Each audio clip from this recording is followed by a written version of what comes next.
Paige, Olivia, and I did our project on anomalies that are caused by hereditary. First, we have cleft lip or cleft palate.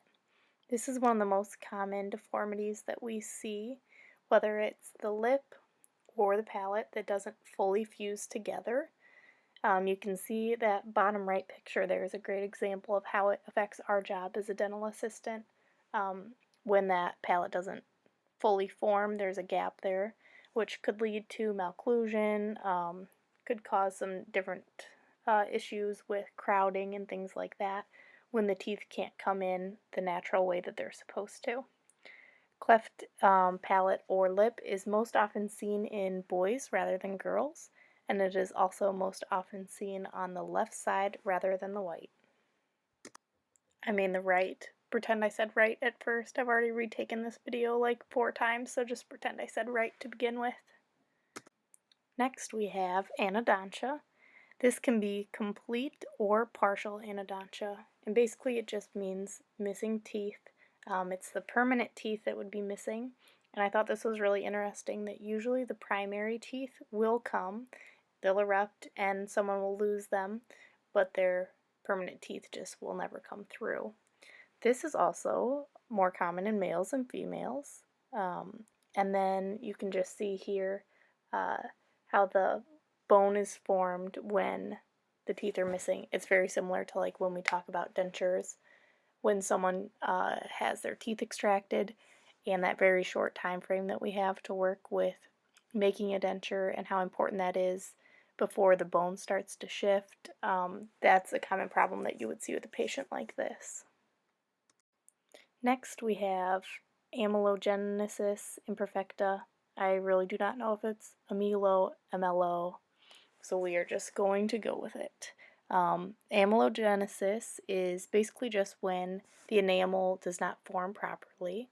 This can mean that it overforms and there's too much, and that can cause uneven surfaces and just too much enamel on the tooth or not enough, which we know what problems that causes with teeth being more susceptible to decay, and it makes them weaker. They could chip easier.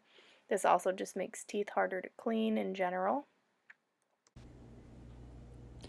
Next, we're going to talk about supernumerary teeth. And they are extra permanent teeth that may or may not erupt. Many are abnormally shaped and can appear anywhere in the mouth. Supernumerary teeth also are commonly in the upper molar area.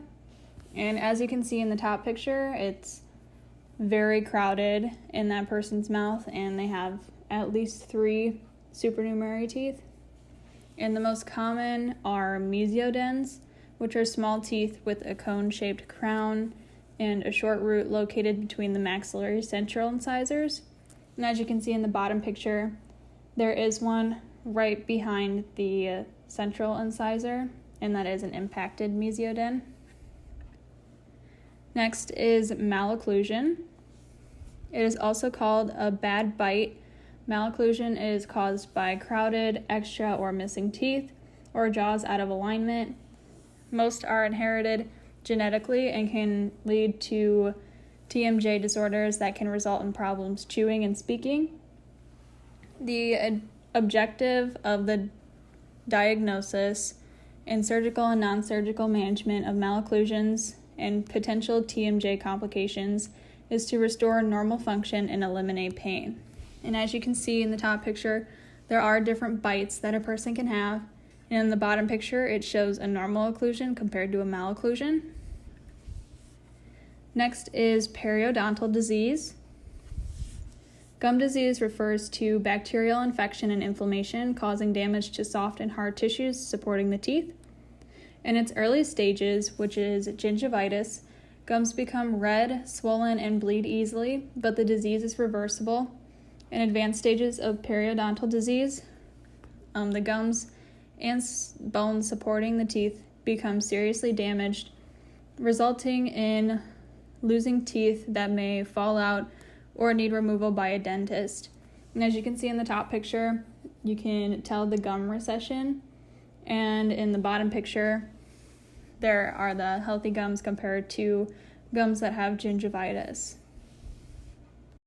Alright, so starting with gingival fibromatosis, it's a hereditary condition causing an overgrowth of the gum tissue. As you can see on the picture on the right, you can see that the gums are overgrown. Gingival fibromatosis is characterized by enlarged gum tissue and is associated with an overproduction of collagen.